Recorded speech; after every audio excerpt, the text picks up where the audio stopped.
తెలిసిన వాడి కాళ్ళైనా కడిగాడు కానీ ఒక్క మాట అన్నాడు. ఆయన ఏమని చెప్ప, నువ్వు చెయ్యాల్సిన త్వరగా చేసి, అంతేగాని ఇండైరెక్ట్గా ఎప్పుడైనా వాడిని డౌన్ పాల్ చేసి మాట్లాడా?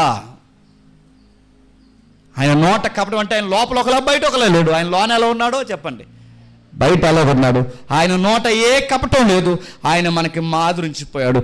వీళ్ళు మనకు హాని చేస్తున్నారని తెలిసినా గుర్తుపెట్టుకోండి, వాళ్ళని ద్వేషించకండి. వాళ్ళు హాని చేస్తున్నారని తెలిసినా వాళ్ళతో యథావిధిగా మాట్లాడేయండి.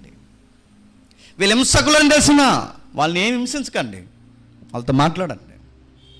ప్రభు ఎలాగైతే తన శత్రువులను సైతం ప్రేమించాడో, ప్రభు ఎలా అయితే తన శత్రువులు కొడుతున్నా ఎలా అయితే భరించాడో, ఎంతమంది హింసకులు, దోషకులు, అనురాగరహితులు, కపటములు, కొండగాండ్లు మనం డౌన్ చేసి మాట్లాడే రకరకాల సాతానికి ఏజెంట్లుగా పనిచేసేవారు రోజు రోజుకి మన మీద ఎక్కువైపోయిన మనం చేయాల్సిన పని ఏంటో ఒకటే, క్రీస్తు మనకు మాదిరించిపోయాడు. ఆయన ఎలా మాట్లాడాడో చెప్పండి, మనం అలాగే మాట్లాడాలి. ఆయన ఎలాగో నడిచిపోయాడో అలాగే నడిచిపోవాలి. కింద వచ్చంలో ఆయన దూషింపబడి, ఆ నోరుతో దూషించలేదు. ఆయన మనల్ని దూషించారని వాళ్ళని దూషించడం, మనల్ని ఏదో అన్నారని వాళ్ళేదన్నారని వాళ్ళు ఏదో స్టేటస్ పెట్టారు, మనం ఒక స్టేటస్ పెట్టడం, ఇవన్నీ అడుగుతాను. ఈ ఎవరు చేస్తారు చెప్పండి? నేరో మైండ్ ఉన్న వాళ్ళు చేస్తారండి.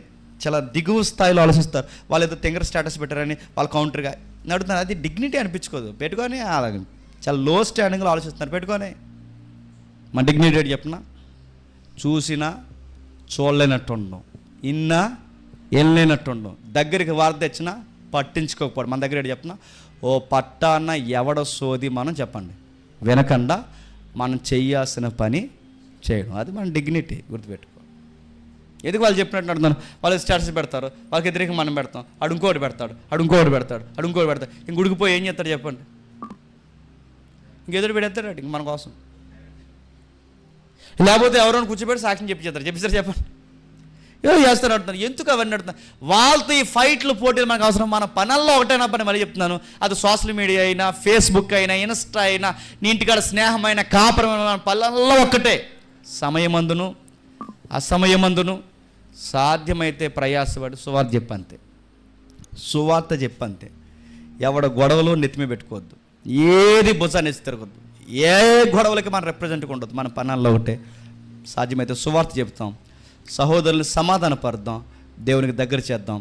సమాధానపరిచి దేవుని చేత దేవుని కుమారులు అనబడుదురు అన్న వాగ్దానానికి చెప్పండి అర్హులుగా మనం మారిపోతాం. ఆయన దూషించి బదులు దూషించలేదు, ఆయన శ్రమ పెట్టబడి పునరుద్ధానంలో లెగుతానరా, మీ అందరి సంగతి ఆ రోజు తేలుతానరా అనలేదు ఆయన. గుర్తుపెట్టుకోండి. ఈరోజు మనల్ని హింసించిన వాళ్ళు ఈరోజు వాళ్ళకి బలం ఉంది, రేపొద్దున మనకు బలం వస్తుంది. ఆ రోజు మనకు లోకుగా దొరుకుతారు.